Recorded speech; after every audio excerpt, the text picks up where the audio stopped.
Assalamualaikum warahmatullahi wabarakatuh.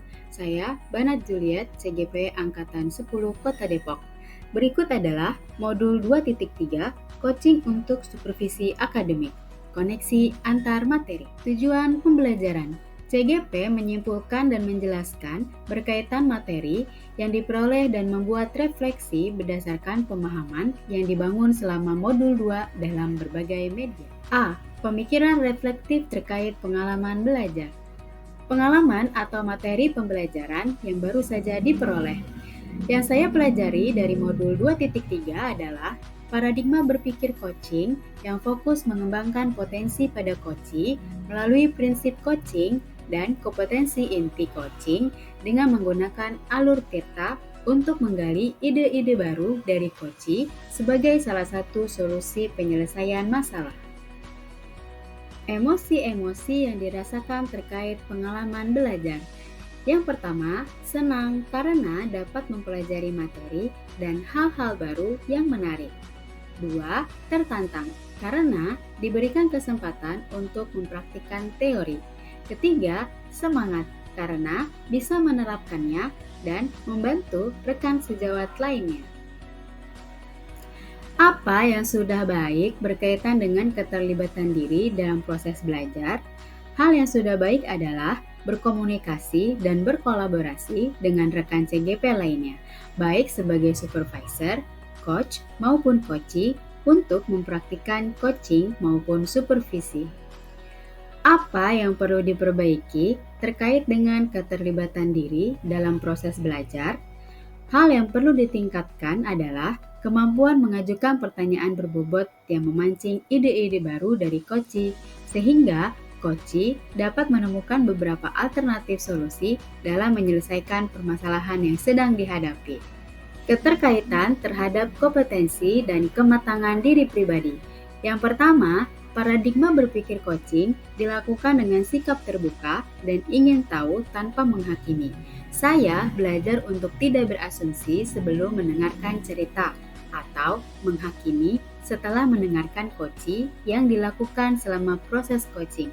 Kedua, coaching dilakukan untuk membantu rekan menemukan solusi melalui pertanyaan berbobot. Dalam hal ini, saya belajar untuk menemukan kata kunci dari setiap pernyataan yang diberikan untuk mengantarkan coaching menggali potensinya sendiri. B. Analisis untuk implementasi dalam konteks CGP. Memunculkan pertanyaan kritis yang berhubungan dengan konsep materi dan menggalinya lebih jauh. Pertanyaannya, bagaimana cara agar dapat mengajukan pertanyaan berbobot? Jawabannya, pertanyaan berbobot diajukan untuk menstimulus coachee berpikir lebih terbuka dan mengungkapkan emosinya. Caranya dengan mendengarkan secara aktif, mencatat kata kunci, dan mengajukannya di momen yang tepat dengan nada suara yang positif. Mengolah materi yang dipelajari dengan pemikiran pribadi, sehingga tergali wawasan atau insight baru.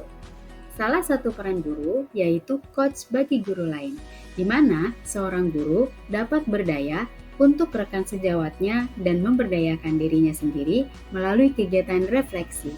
Peran tersebut bisa dilakukan dengan melaksanakan praktik coaching. Praktik coaching juga mendorong adanya kolaborasi, karena memungkinkan pengungkapan potensi positif dari rekan yang lain dan membawa inisiatif perubahan yang baru. Analisis tantangan yang sesuai dengan konteks asal CGP, baik tingkat sekolah maupun daerah.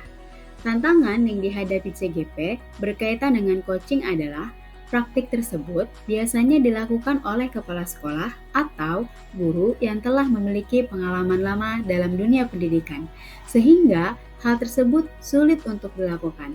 Terlebih, saya merasa bahwa saya belum cukup pantas untuk melakukan hal itu.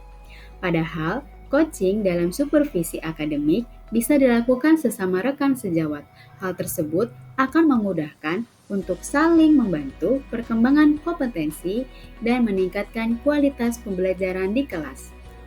Memunculkan alternatif solusi terhadap tantangan yang diidentifikasi. Yang pertama, memberikan pemahaman mengenai praktik coaching, khususnya coaching untuk supervisi akademik. Kedua, memberikan contoh praktik coaching sebagai contoh yang bisa dilakukan oleh rekan sejawat. C. Membuat pengalaman masa lalu. Supervisi akademik adalah salah satu kegiatan yang pernah saya alami di sekolah dengan kepala sekolah sebagai supervisor. Kegiatan tersebut dilakukan sesuai tahap, yaitu prasupervisi, supervisi, dan pasca supervisi.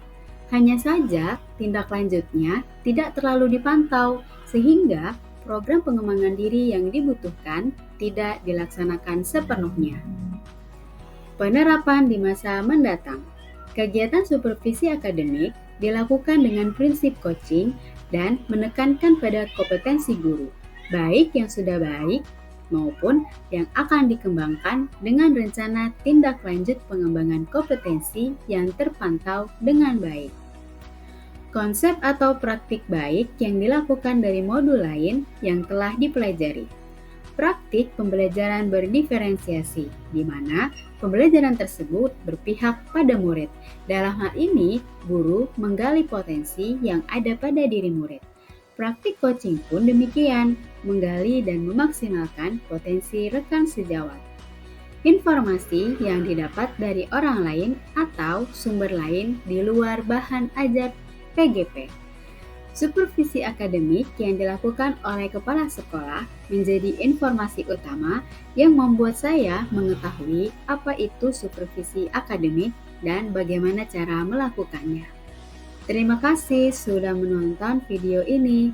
Sampai jumpa lagi. Assalamualaikum warahmatullahi wabarakatuh.